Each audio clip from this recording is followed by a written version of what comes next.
யோவான் எழுதிய நற்செய்தி அதிகாரம் 16 இறை சொற்றொடர்கள் 20 முதல் 23 முடிய. உறுதியாக உங்களுக்கு சொல்கிறேன், நீங்கள் அழுவீர்கள், புலம்புவீர்கள், அப்போது உலகம் மகிழும். நீங்கள் துயருறுவீர்கள், ஆனால் உங்கள் துயரம் மகிழ்ச்சியாக மாறும். இறையேசுவில் அன்பார்ந்தவர்களே, துன்பத்திற்கு நடுவில் ஆண்டவரின் துணை என்றும் இருக்கும். துன்பத்தை யாரும் விரும்புவதில்லை. வாழ்வில் அனைவருக்கும் துன்பம் வருகிறது. ஆனால் அதை துணிவுடன் எதிர்கொண்டு சாதித்து காட்டுபவர்கள் சிலர் மட்டுமே. துன்பத்திலும் மகிழ்ந்து வாழ்வை நேர்மறை எண்ணத்தோடு பார்ப்பவர்களும் சிலர் மட்டுமே. அப்படி துன்பத்தை நேர்மறை எண்ணத்தோடு எதிர்கொண்டு வாழ்பவர்களே இயேசுவின் உண்மையான சீடர்கள். தன் சீடருக்கான தகுதி என்ன என்பதை பற்றி பேசும்போது துன்பத்தை பற்றிய இயேசுவின் பார்வை தெளிவாக புலப்படுகிறது. இயேசு சொகுசான வாழ்வை வாக்களிக்கவில்லை. என்னை பின்பற்ற விரும்பும் எவரும் தன்னலம் துறந்து தன் சிலுவையை தூக்கி கொண்டு என்னை பின்பற்றட்டும் என்று திட்டவட்டமாக கூறினார். துன்பத்தை கண்டு பின்வாங்குபவர்கள் இயேசுவின் சீடராய் இருக்க முடியாது.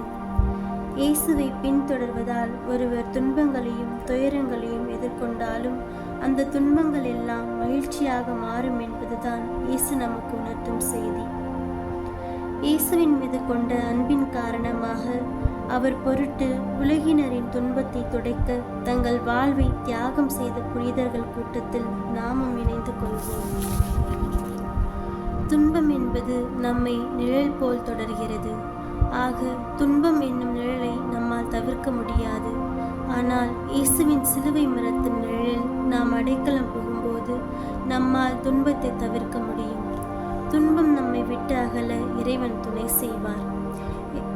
எத்தகைய துன்பம் நம்மை சூழ்ந்தாலும் நாம் நம்பிக்கையோடு இறைவனை நோக்கி திருப்பாடல் ஆசிரியர் பாடுவது போல, ஆண்டவரை, உம்மிடம் நான் அடைக்கலம் புகுந்துள்ளேன், நான் ஒருபோதும் வெட்கமடைய விடாதேயும் என்று முழுமையாக ஒப்பு கொடுத்து ஜபிக்கும்போது இறைவன் நம்மை தன் அருட்கரத்தால் தாங்கி காப்பார் என்பதில் ஐயமே கிடையாது.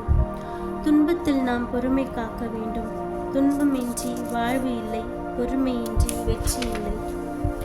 உங்கள் கவலை எல்லாம் ஆண்டவரிடம் விட்டுவிடுங்கள், ஏனெனில் அவர் உங்கள் மேல் கவலை கொண்டுள்ளார்.